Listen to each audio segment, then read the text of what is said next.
What's up, everybody? Noah Kids back here for my review of the brand new, well, sort of new, a month ago film called The Hating Game with Lucy Hale. This is her attempt at a rom-com. She did one last year called A Nice Girl Like You. Actually, I believe it came out the same year. No, it was 2020. It was 2020. She's trying to do different genres to see what sticks because her big role was Pretty Little Liars. That's where I first saw her, and I love her to death. Actually, the first time I saw her was in an episode of Wizards of Waverly Place. But that's besides the point. This is a film that I'm going to compare to A Girl Like You, because it's a movie where you're just kind of sitting there. Well, let's just get into it. This is Peter Hutchings' film, directed by him, The Hating Game, resolving to achieve professional success without compromising her ethics. Lucy embarks on a ruthless game of one-upsmanship against cold and efficient nemesis Joshua, a rivalry that is complicated by her growing attraction to him. This is a film that stars Lucy Hale and Austin Stowell. This is a movie that should have worked. This should have worked. And I don't know why it didn't. There's chemistry between these two stars, yes. But the problem here is Lucy is not very likable. She is not very likable. Not a likable character, and neither is Joshua. Very unlikable characters. I wanted to just... I was tuning out of this film. This is a film that I really wanted to love. It's not as downright bad as A Nice Girl Like You. A Nice Girl Like You had a little bit of something to it. This one has a little bit of something to it too. But it's the same bit of something that is leading to nothing. This rom-com is not funny. It's a film that you're pretty much just sitting there and you're kind of like, okay, I watched it. Lucy Hale was pretty attractive. There's a point where you're just sitting there watching a rom-com and it's not working and you're very upset. When I just watched, my last film I watched was about a couple going through a hard time and heartburn.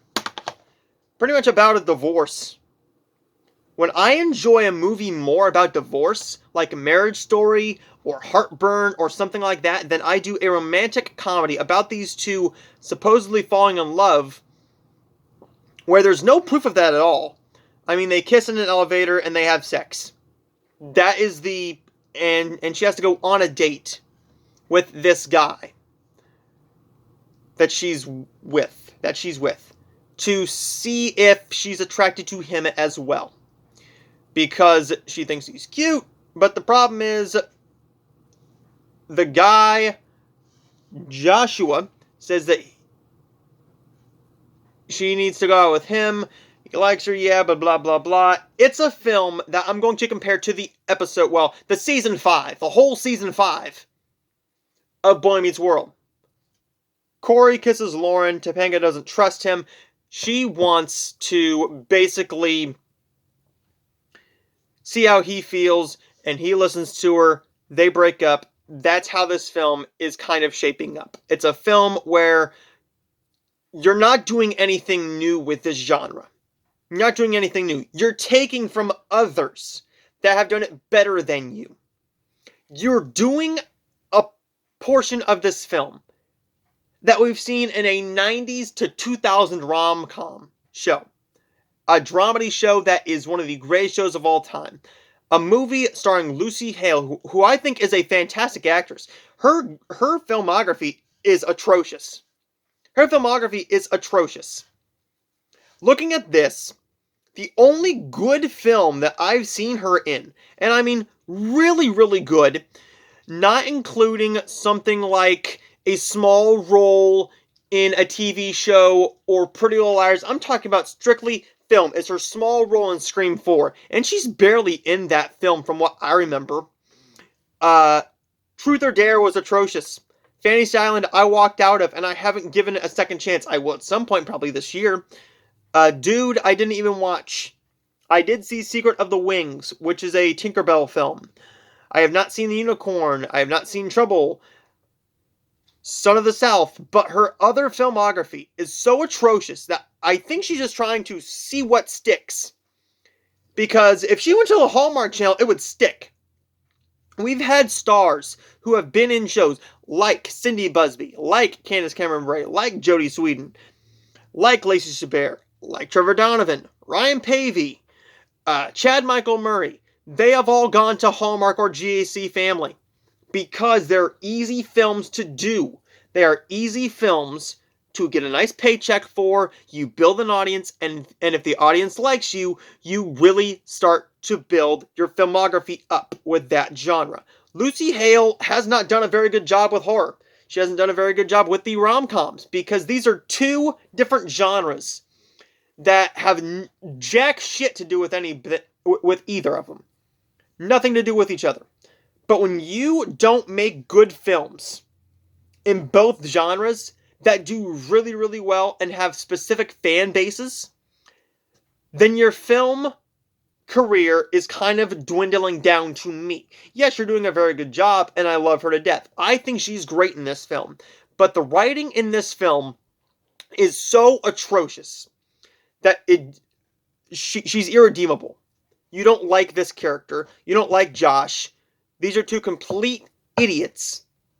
And you're watching this film, and your rom-com is not supposed to be about people who you dislike. You're supposed to enjoy the characters. You're supposed to like these characters. Even if they are very irredeemable at the very beginning, you have to do something. And most of them do something to make you enjoy these characters and feel for them a little bit more.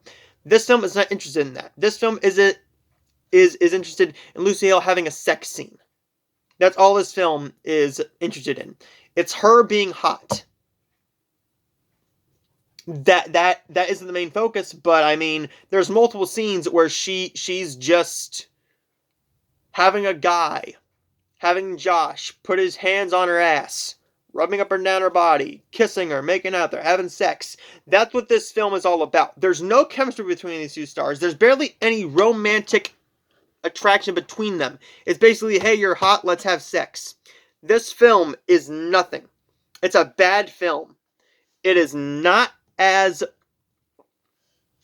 I am going to say it is so close to A Nice Girl Like You that it even has the same color palette with the title card. It's red, white, and black. It's the same title card. White background, attractive people on the cover, but that's with any rom-com. But when it's the same actress, you know you got a bit of a problem here. A Nice Girl Like You and The Hating Game are two in the same. Two bad films. I'm going to give The Hating Game a D+. I'm going to give it a D+ because it was very well shot. And Lucy Hale, I really enjoyed her performance. But besides that, nothing redeemable about this film at all. I will see all of you guys next time for my review of the brand new Hallmark film, The Wedding Veil. And I will see all of you guys next time.